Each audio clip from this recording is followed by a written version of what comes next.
আসসালামু আলাইকুম, আপনারা সবাই কেমন আছেন? আমি আলহামদুলিল্লাহ ভালো আছি। তো এই যে দেখতে পাচ্ছেন, এটা হলো বোনলেস চিকেন। এটা দিয়ে আজকে আমি চিকেন ফ্রাই বানাবো। এটা কিন্তু খেতে অনেক মজা হয়। হ্যাঁ, তো এই যে এখানে আমি হলুদের গুঁড়া, মরিচের গুঁড়া, পরিমাণ মতো লবণ, আদা বাটা, জিরা বাটা, এলাচ, দারচিনি সব কিছু আমি সুন্দর মতো ব্লেন্ড করে এটা মাখিয়ে রাখবো। এটা সুন্দর মতো মাখতে হবে। হ্যাঁ, যেহেতু এটা ফ্রাই হবে, তো এটা একদম মুচমুচা হবে খেতে। এটা আমি মাখিয়ে 15 থেকে 20 মিনিট আমি রেস্টে রেখে দিব। তারপর এটা দিয়ে আমি ফ্রাই করব। তো এই যে দেখতে পাচ্ছেন, এটা আমি সুন্দর মতো মাখিয়ে নিচ্ছি। এটা কিন্তু হাত দিয়ে মেখে মেখে সুন্দর করে একদম মশলা ভিতরে ঢুকাতে হবে, কারণ এটা তো ফ্রাই করা হবে, এই জন্য। এই যে দেখতে পাচ্ছেন, এটা আমি সুন্দর মতো মাখিয়ে নিয়েছি।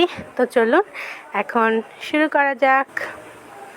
এই যে দেখতে পাচ্ছেন, এটা আমি এরকম হয়েছে। হ্যাঁ, 20 মিনিট পরে আমি এই যে এখানে আমি চালের আটা নিয়েছি, এর মধ্যে হলুদ গুঁড়া, মরিচ গুঁড়া, একটু লবণ দিয়ে এই যে এরকম করে মাখিয়ে নিলাম। একটু ঝেড়ে নিচ্ছি, এটা যে পানির মধ্যে দিব, দিয়ে আমি 2-3 সেকেন্ড অপেক্ষা করে আবার এই চালের আটার মধ্যে দিব আর কি, দিয়ে এটা সুন্দর মতো কোট করে নিব। হ্যাঁ, এটা সুন্দর মতো কোট করে একটু ঝেড়ে নিব, তাহলে যে এরকম দেখতে পাচ্ছেন এর গায়ে আপনার চোখের আন্দাজে বুঝে নেন কেমন হয়েছে। তো এবার তেলটা গরম হয়ে গিয়েছে, আমি একটা একটা করে দিয়ে দিব।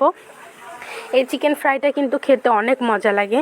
সন্ধ্যাবেলা বা বিকেলের দিকে এটা সুন্দর একটা নাস্তা হয়ে যায় আর কি। তো এই যে দেখতে পাচ্ছেন, এটা আমি মুচমুচা করে ভেজে নিব। আমি চুলার আঁচটা লো হিটে রেখেছি, খুব একটা বেশি দেব না, কারণ এটা তো ভিতরে সিদ্ধ হতে হবে, এই কারণে। এই যে দেখতে পাচ্ছেন, এটা আমি সুন্দর মতো ভেজে নিয়েছি। এখন উঠিয়ে নিব এগুলো, তারপর আমি আরেকবার দিয়ে দিব। এই যে দেখতে পাচ্ছেন, এটা আমি আরেকবার দিয়ে নিয়েছি।